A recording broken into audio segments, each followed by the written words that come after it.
Pois a mensagem da cruz é loucura para os que estão perecendo. Mas para nós que estamos sendo salvos é o poder de Deus, pois está escrito: destruirei a sabedoria dos sábios, rejeitarei a inteligência dos inteligentes. Onde está o sábio? Onde está o erudito? Onde está o questionador desta era? Acaso não tornou Deus louca a sabedoria deste mundo? Visto que na sua sabedoria de Deus, o mundo não o conheceu por meio da sabedoria humana. Agradou a Deus salvar aqueles que creem por meio da loucura da pregação. Os judeus pedem sinais miraculosos e os gregos procuram sabedoria. Nós, porém, pregamos o Cristo crucificado, o qual de fato é escândalo para os judeus e loucura para os gentios. Mas, para os que foram chamados, tanto judeus como gregos, Cristo é o poder de Deus e a sabedoria de Deus. Porque a loucura de Deus é mais sábia que a sabedoria humana, e a fraqueza de Deus é mais forte que a força do homem. 1 Coríntios capítulo 1, versículo 18 até o versículo 25. A sabedoria de Paulo, a sabedoria de Apolo, a sabedoria de Pedro, a própria sabedoria de Cristo Jesus, levou aquela congregação da cidade de Corinto a se formar em vários partidos e se dividir. E com respeito a essa divisão, a partir do versículo 10 de 1 Coríntios 1 até o capítulo 4, o apóstolo Paulo está falando sobre essa divisão, essa gravíssima divisão que apenas está afastando as pessoas da loucura da pregação, que está apenas afastando as pessoas da sabedoria de Deus, que é Cristo Jesus. O mundo não conheceu a Deus, o mundo não conhece a Deus pela sabedoria humana. É o que bem escreve o apóstolo Paulo aqui em 1 Coríntios 1, 21. Deus salvou o ser humano, Deus salva o ser humano pela loucura da pregação. Aí Paulo diz assim: judeus pedem sinais. É isso mesmo, judeus pedem sinais. Os judeus, eles sempre viveram à base de sinais.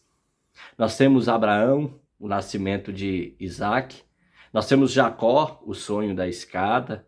Nós temos a passagem pelo Mar Vermelho, que na verdade é a grande confissão de fé do povo judeu durante todas as passagens do Antigo Testamento. Nós temos as muitas vitórias do povo de Deus durante as guerras. Nós temos o exílio para a Babilônia, bem como o retorno desse exílio. E por causa dos muitos sinais que os judeus eles vivenciaram, até mesmo ao longo da caminhada pelo deserto, água, comida, o maná, as codornas, quer dizer, o povo que vivia com base nos sinais é um povo que agregou a espiritualidade ao binômio fé-ciência. Ou seja, eu conheço, eu creio. Eu vejo, eu creio. A chave para o povo judeu, a chave é os sinais. Não é à toa que nós ouvimos naquele domingo da ressurreição, quando as mulheres testemunharam a respeito da ressurreição de Jesus, 2 discípulos foram correndo para o túmulo para ver se de fato era verdade. Retornam, mas eles continuam trancados. Aí quando Jesus aparece no meio deles, eles acreditam. E uma semana depois, estando Tomé com eles, já receoso, não crendo, porque ainda não tinha visto, nós ouvimos a frase de Tomé: se eu não ver, se eu não colocar as minhas mãos, eu não vou crer. Os judeus pedem sinais. É uma religiosidade dependente dos milagres. E em busca dos sinais, o povo de Deus se esqueceu do maravilhoso sinal de Deus, Cristo Jesus. O povo ignorou o sinal de Deus, Jesus Cristo. E segue o apóstolo Paulo: os gregos procuram sabedoria.